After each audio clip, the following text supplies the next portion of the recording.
देश के प्रधानमंत्री नरेंद्र मोदी ने गोहाना में रैली करने का काम किया। गोहाना के एक इतिहास है।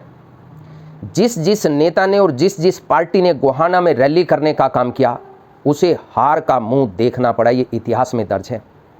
हाल ही में 2014 की अगर बात करें तो उस टाइम प्रदेश के मुख्यमंत्री भूपेंद्र सिंह हुड्डा होते थे और वो भी अपनी ताकत में सराबोर थे। गोहाना में उन्होंने रैली की, रैली नहीं थी, महा रैला था। और उस टाइम ये इतने ज़्यादा ओवर कॉन्फिडेंट थे कि इनको लगता है कि तीसरी बार उन्हें सत्ता में आने से कोई ताकत रोक नहीं सकती। चुनाव के बाद जब रिजल्ट आया तो रिजल्ट पूरी दुनिया के सामने है, प्रदेश की जनता के सामने है। गोहाना में जिस जिस नेता ने रैली की और वहाँ पर भाषण देने का काम किया, न केवल वो खुद हारा बल्कि उसकी पार्टी को भी बहुत बुरी तरीके से हार का मुंह देखना पड़ा है। और संयोग देखिए कि नरेंद्र मोदी ने भी गोहाना में रैली करके एक बहुत बड़ी गलती कर दी। गोहाना की बजाय अगर वो आजू बाजू दाएं बाएं कहीं रैली करते तो संभावना थी यहाँ से कुछ चीज़ वो जीत करके ले जाते। लेकिन अब ऐसा प्रतीत होता है कि पिछली बार जैसे 10 की 10 सीट ये हरियाणा से जीत कर गए थे, इनकी झोली में 10 की 10 सीट लोगों ने डालने का काम किया था। इस बार तो मामला बहुत पेचीदा है। इनके पास कहने के लिए कुछ नहीं है। नवीन जिंदल मुर्दाबाद, मुर्दाबाद, हरियाणा सरकार मुर्दाबाद, मुर्दाबाद, मुर्दाबाद। सांसद नवीन जिंदल है, इतना बड़ा घोटाला पूरे जिसमें पूरे राष्ट्र के लोगों को हिला के रख दिया है। कोयले वाले मामले में तुरंत सीबीआई एक तो सांसद नवीन जिंदल को गिरफ्तार करे, बगैर किसी अड़चन के देश के नागरिक को खटकता है। जो व्यक्ति इतना बड़ा दोषी भारत देश का हो, हम भारतीय जनता पार्टी करता ये मांग करते हैं।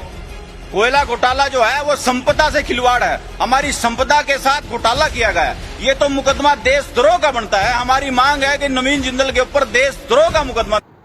लेकिन अब चुनाव में मंदिर की बात करने की बजाय इनको अपने काम के बारे में बताना चाहिए, ताकि हमने अग्निवीर योजना जो चालू की है उसका क्या फायदा युवाओं को होने वाला है और इस देश को क्या फायदा होने वाला है। जो युवा 4 साल के लिए अग्निवीर के माध्यम से फौज में भर्ती होगा और 4 साल के बाद वो रिटायर होकर के आ जाएगा, उसकी तो पेंशन भी नहीं है, वो करेगा क्या? 4 साल में तो उसकी प्रॉपर तरीके से ट्रेनिंग भी नहीं हो पाती। कल ही मैं एक फौजी से बात कर रहा था जो रिटायर होकर के यहाँ बच्चों को हेल्थ की ट्रेनिंग दे रहे हैं।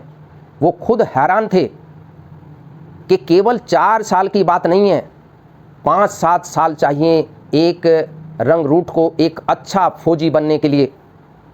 4 साल में वो फौज में भर्ती होगा भी, वो ट्रेनिंग भी लेगा और वापस चला भी आएगा। क्या इसके बारे में देश की एक भी रैली में देश के प्रधानमंत्री ने कोई जिक्र किया?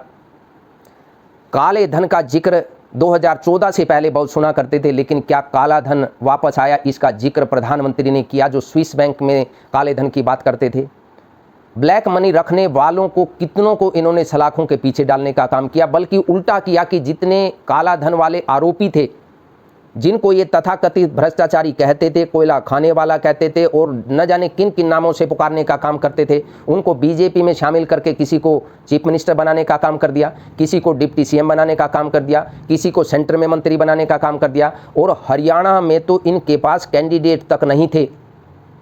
कांग्रेस का जो पूर्व का अध्यक्ष था, एक टिकट कांग्रेस के अध्यक्ष को दे दी। बाकी अलग अलग भ्रष्टाचारियों को जिनके ऊपर इन्होंने नाम लगाए, एक कोयला का भ्रष्टाचारी कुरुक्षेत्र से नवीन जिंदल को टिकट दे दी। नवीन जिंदल मुर्दाबाद, मुर्दाबाद, हरियाणा सरकार मुर्दाबाद, मुर्दाबाद, मुर्दाबाद। सांसद नवीन जिंदल है, इतना बड़ा घोटाला पूरे जिसमें पूरे राष्ट्र के लोगों को हिला के रख दिया है।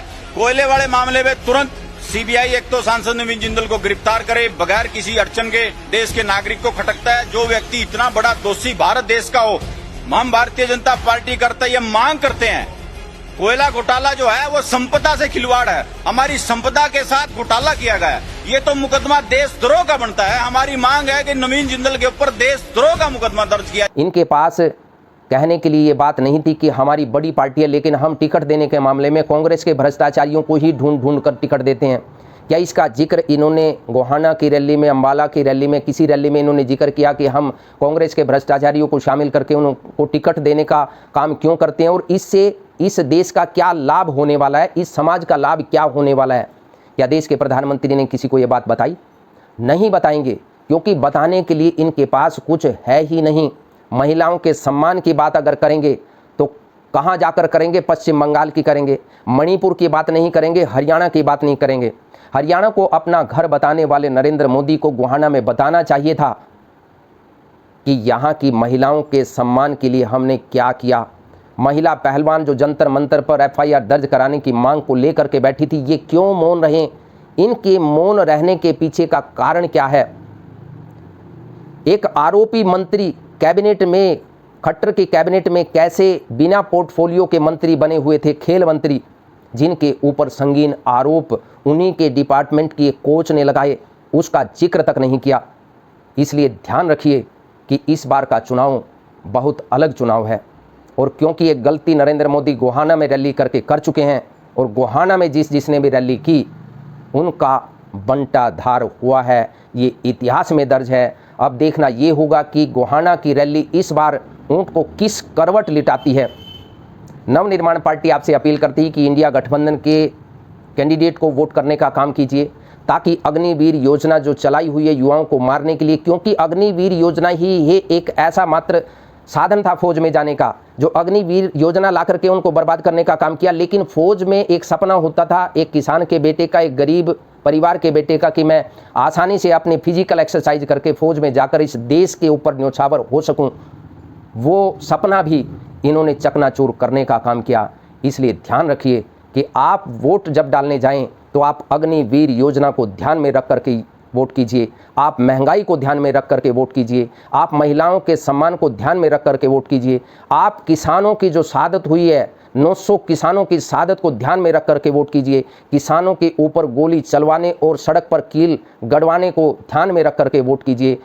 जो बेरोजगार साथी हैं, जो युवा साथियों के जो रोजगार खत्म करने का काम किया गया और खाली वैकेंसीज पड़ी होने के बावजूद उनको भरने का काम नहीं किया गया, इसको ध्यान में रख करके वोट कीजिए। लेकिन हमारी अपील है कि आप वोट करने जरूर जाइए। कल महापर्व है हरियाणा में, और जहां जहां चुनाव हो रहे हैं, नवनिर्माण पार्टी सबसे प्रार्थना करती है कि आप अपना बेशकीमती वोट जरूर डालने जाइए, और इंडिया गठबंधन के प्रत्याशी को आप वोट करके इस देश को बचाने में, लोकतंत्र को बचाने में, सरकारी संस्थानों को बचाने में, रोजगार को बचाने में, और जो सरकारी संस्थान है उनको बचाने और ज़्यादा लगाने का जो सपना इंडिया गठबंधन ने आपके सामने रखा है, उसे पूरा करने के लिए आप अपना वोट जरूर कीजिए। हम आपके कुशल और मंगल में नवीन जिंदल मुर्दाबाद, हरियाणा सरकार मुर्दाबाद। सांसद नवीन जिंदल है, इतना बड़ा घोटाला पूरे जिसमें पूरे राष्ट्र के लोगों को हिला के रख दिया है। कोयले वाले मामले में तुरंत सीबीआई एक तो सांसद नवीन जिंदल को गिरफ्तार करे, बगैर किसी अड़चन के देश के नागरिक को खटकता है। जो व्यक्ति इतना बड़ा दोषी भारत देश का हो, हम भारतीय जनता पार्टी करता ये मांग करते हैं। कोयला घोटाला जो है वो संपदा से खिलवाड़ है, हमारी संपदा के साथ घोटाला किया गया है। ये तो मुकदमा देशद्रोह का बनता है। हमारी मांग है कि नवीन जिंदल के ऊपर देशद्रोह का मुकदमा दर्ज किया जाए।